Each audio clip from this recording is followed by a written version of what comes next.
ஏன் டிவிகே தலைவருக்கு மட்டும் இவ்வளோ பிரச்சனைகள் வருது பார்த்துடலாமா? பிரச்சனையா? அவருக்கு போய் என்ன இருக்குது ப்ரோ? அவர் தான் லேக்ஸில் வந்து பார்த்தீங்கன்னா இன்கம் இது லேக்ஸில் சாரி க்ரோஸில் இன்கம் எடுத்துகிட்ருக்காரு. அவருக்கு என்ன பிரச்சனை இருக்குன்னு கேட்குறீங்க? அதான் வந்துட்டார் இல்லைங்களா பாலிட்டிக்ஸில். பாலிட்டிக்ஸ்னாவே தெரிஞ்ச விஷயம் தானே. பிரச்சனைகளும் குடைச்சல்களும் அதிகமாக வரும். அது மாதிரி தான் டிவிகே தலைவருக்கு என்னெல்லாம் நடந்துகிட்ருக்குன்னு இந்த வீடியோவில் டீப்பாக பார்த்துடலாம். நம்ம சேனலில் யாராவது புதுசாக வந்துருந்தீங்கன்னா லைக் பண்ணி ஷேர் பண்ணி கமெண்ட் பண்ணிவிடுங்க. அவர் நடிச்சுட்டு தானே இருந்தார், நடிச்சுட்டே போயிருக்கலாமே, எதுக்காக பாலிட்டிக்ஸ் வரணும்? ஃபஸ்ட்டு சில பேரோட கான்ட்ரவர்சி எப்படி இருக்குன்னா, அவர்கிட்ட நல்லா இன்கம் வந்துருச்சு ப்ரோ, அதை சேஃப்டி பண்ணிக்கிறதுக்கு இருக்கிற ஒரே ப்ரொடெக்ஷன் வந்து பார்த்தீங்கன்னா பாலிட்டிக்ஸ். அதனால் வந்துருக்கு ப்ரோ. அப்படி கிடையாது. இது வந்து பார்த்தீங்கன்னா சேஃப்டி பண்ணணும்னா வச்சிங்க நிறைய இருக்குது. இப்போ வச்சுட்ருக்கிற அவருடைய சினிமா ப்ரொடக்ஷன் கம்பெனி மாதிரி இன்னொரு பேர் ஓப்பன் பண்ணிவிட்டு போயிட்டே இருக்கலாம். அதுக்காகலாம் கிடையாது ஆக்சுவலி. ஓகேங்களா? நம்ம தமிழ்நாட்டு ஆல்ரெடி கூறு போட்டு விற்றுட்ருக்காங்க. டிஎம்கேவும் ஏடிஎம்கேவும் 5 வருஷம் நீ வச்சுக்க, 5 வருஷம் நான் வச்சுக்கிறேன் அப்படின்னு சொல்லிட்டு. இதெல்லாம் இனிமேல் நம்மளுடைய தாத்தா பாட்டிக்கு நம்ம அப்பா அம்மாவுக்கு நடந்த ஜென்ரேஷன் அவங்களுக்கு நடந்த ஜென்ரேஷனில் நமக்கும் அது நடக்கக்கூடாதுன்னு சொல்லிட்டு ஒரு எஜுகேட்டட் என்ன படிச்சிருக்காரு என்ன இருக்கா இன்னை வரைக்கும் நம்மளுடைய பாலிடிக்ஸில் இருக்கிறவங்க யாராவது இந்த டிகிரி முடிச்சுட்டு வந்திருக்காங்க, இது படிச்சுட்டு வந்திருக்காங்கன்னு யாராவது இருக்காங்கன்னா நம்ம அண்ணாமலை சாரை தவிர.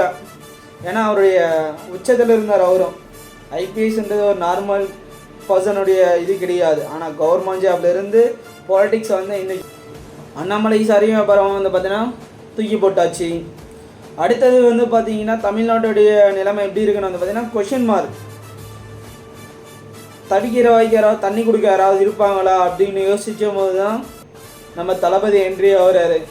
3 வருஷத்துக்கு முன்னாடி கட்சி ஆரம்பிக்கிறாரு. ஒரு வருஷத்துக்கு முன்னாடி வந்து பார்த்தீங்கன்னா ஃபஸ்ட்டு மாநில மாநாட்டை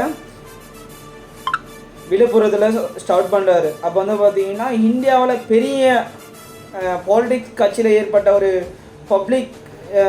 பப்ளிக் வந்து பார்த்தீங்கன்னா கூட்டம் வந்து பார்த்தீங்கன்னா நம்ம விழுப்புரத்தில். இந்த இந்தியாவிலே வந்து பார்த்தீங்கன்னா பாலிட்டிக்ஸில் அந்தளவுக்கு கூட்டம் யாருமே கூட்டினது கிடையாதுங்க. அரௌண்ட் வந்து பார்த்தீங்கன்னா ஒரு 40 lakhs மெம்பர்ஸ் அங்கே வந்திருக்காங்க. அதில் வந்து பார்த்தீங்கன்னா அதுக்கு ஒரு பெரிய கான்ட்ரவர்சி வந்துச்சு. இவ்வளோ பேர் வந்தது வந்து பார்த்தீங்கன்னா தொண்டர்கள் கிடையாது, ரசிகர்கள் அப்படின்னு சொல்லிட்டு. இப்போ நம்மளுடைய எம்ஜிஆர் சார் இருந்தார், அவருக்கெல்லாம் வந்து பார்த்தீங்கன்னா கூட்டம் அவருக்கு வந்துச்சு. எதனால் வந்தாங்க? அவரும் வந்து பார்த்தீங்கன்னா மூவி இண்டஸ்ட்ரியிலேருந்து தான் பாலிட்டிக்ஸுக்கு வந்தார். அப்போ அவருக்கு வந்து பார்த்தீங்கன்னா வந்ததெல்லாம் தொண்டர்களுக்கு கிடையாது இல்லைங்களா? இப்போ அவருக்கு வந்ததும் வந்து பார்த்தீங்கன்னா ரசிகர்கள் தான். அன்றைக்கி ரசிகர்கள் போட்ட ஓட்டு தான் நம்ம எம்ஜிஆர் சார் சிஎம் ஆனதுக்கு ஒரு ரீசனும் சேம். அது மாதிரி தான் நம்மளுடைய தளபதி சார் வந்து வர்றது 99% சான்ஸ் இருக்குது. எதனாலன்னு வந்து பார்த்தீங்கன்னா இப்போது ஏடிஎம்கே வந்து பார்த்தீங்கன்னா 0 எதில் 0ன்றோம். எஜுகேட்டட் பர்சன் யாராவது இருக்காங்கன்னா கண்டிப்பாக கிடையாது. ஏடிஎம்கேயில் வந்து பார்த்தீங்கன்னா இப்போ வரைக்கும் அவங்களுக்கு நான் வந்து பார்த்தீங்கன்னா தலைவராக இருக்கணும், நீ தலைவராக இருக்கணும்னு சொல்லிட்டு அவங்க 2 பேர் இப்போ வரைக்குமே அடிச்சிட்டு இருக்காங்க. அது மாதிரி பல கான்ட்ரவர்சி வந்து பார்த்தீங்கன்னா கிரியேட் ஆகிடுச்சு. ஓகேன்னு சொல்லிட்டு 2ஆம் மாநில மாநாடும் வந்து பார்த்தீங்கன்னா மதுரையில் பிளான் பண்ணுறாங்க. அதுவும் வந்து பார்த்தீங்கன்னா வெற்றிகரமாக நடத்தி முடிக்கிறாங்க. அது மட்டும் இல்லாமல் ஒரு வாரத்துக்கு சோஷியல் மீடியாவில் பயங்கரமான வந்து பார்த்தீங்கன்னா ட்ரெண்டிங் டாப்பிக்காக போயிட்டுருக்கு தளபதியோட மாநாடும் ஒரு பேசின ஸ்பீச்சும். நம்மளுடைய ஸ்டேட் சிஎம்ஐயும் சரி, நம்ம பிரைம் மினிஸ்டரும் சரி, அவங்க பண்ண இப்போ வரையும் என்னென்ன பண்ணாங்களோ, என்னென்னலாம் சொல்லிட்டு எதெல்லாம் பண்ணாமல் இருக்காங்களோ அதை பற்றியெல்லாம் வந்து பார்த்திங்கன்னா ஒரு மாநில மாநாட்டில் டாப்பிக்காக எடுத்து பேசிட்டார். அது மட்டும் இல்லாமல் நம்ம சிஎம் சார் ஸ்டாலின் அவர் வந்து பார்த்திங்கன்னா அங்கிள்னு சொன்னதையும் அது எப்படி அவரை சொல்லலாம், நான் தான் அப்பாவாச்சு அப்படின்னு சொல்லிட்டு அது ஒரு வாரத்துக்கு சொல்லவே முடியாத அளவுக்கு செம்ம அட்டாக் வந்து பார்த்திங்கன்னா திருச்சி ரீச் ஆகிறாரு.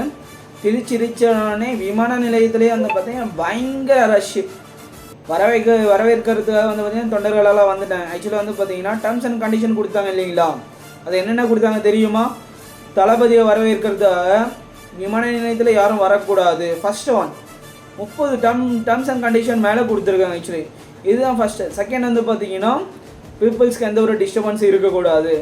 எது மேலேயும் பப்ளிக்கோட திங்ஸ் மேலே எது மேலே ஏறி நின்று அட்டகாசம் பண்ணக்கூடாது. நீங்கள் ரோட் ஷோ பண்ணும் போது, ரோட் ஷோனால் அவருடைய பிரச்சார வாகனத்து மேலே ஏறி நின்று அவர் பேசுகிறதுக்காக உரிமை கிடையாது.